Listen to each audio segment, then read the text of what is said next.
Hello everyone. Given problem जो है JEE main 2021 की है। A current through a wire depends on time as I equal to alpha not T plus beta T square where alpha not equal to 20 ampere per second and beta equal to 8 ampere per second square. Find the charge cross through a section of the wire in 15 second.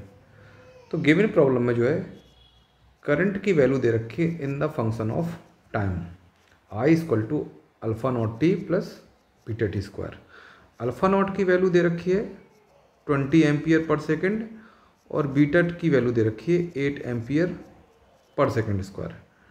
Time की value दे रखी है 15 second.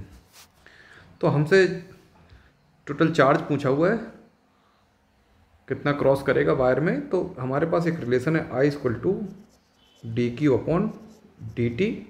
तो charge के लिए इस relation को हम लिख सकते हैं d q equal to I D t. अब टोटल चार्ज निकालने के लिए हमें इंटीग्रेशन करना पड़ेगा दोनों साइड। तो ये ऐसे बन जाएगा। तो जब डी क्यू का इंटीग्रेशन करेंगे तो हमारे पास आ जाएगा Q equal to integration of I D T. और अब हम इसमें वैल्यू प्लेस करा देंगे। तो जैसे ही वैल्यू प्लेस करेंगे तो integration of alpha not T plus beta T square bracket close D t. तो ये हमारे पास चार्ज की वैल्यू आ गई। तो अब हम इसमें वैल्यू पुट कर देंगे। तो वैल्यू पुट करने के लिए टाइम की वैल्यू दे रखी 15 सेकेंड। तो टाइम की जो लिमिट होगी वो टाइम 0 से स्टार्ट होगा। तो लोअर लिमिट बनेगी 0 और अपर लिमिट बनेगी 15। तो Q इक्वल टू हो जाएगा, इंटीग्रेशन कर देता हूँ उसका, अल्फ़ा नॉट टी का इंटीग्रेशन हो जाएगा T square upon 2 beta T square का इंटीग्रेशन आएगा T Q upon 3। Lower limit होगी 0 और अपर लिमिट होगी 15। ठीक है, तो ये वैल्यू आ गई हमारे पास। अब इसमें हम लोग वैल्यू प्लेस कराएंगे। तो अल्फ़ा नॉट की वैल्यू है हमारे पास 20 into upper limit 15 square upon 2 plus beta की वैल्यू है 8 into 15 upper limit Q upon 3।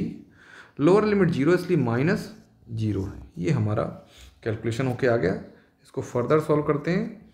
Q equal to हो जाएगा 20 into 2 25 upon 2 plus 8 into 15 into 15 into 15 upon 3। ये 10 टाइम्स जाएगा और ये जो है 5 टाइम्स। तो ये वैल्यू आ गई। तो यहाँ से Q की वैल्यू आ गई हमारे पास 2250 प्लस 8 5 जा 40 और 15 225। तो ये बना 2250 प्लस 9000। ये वैल्यू आ गई। तो यहाँ से Q की फाइनल वैल्यू आई हमारे पास 11,250। ये हमारे पास वैल्यू आ गई कूलाम। चार्ज का यूनिट जो है कूलाम होता है।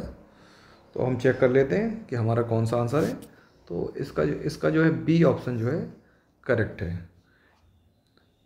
ठीक है ना, 11,250 coulomb is the right answer.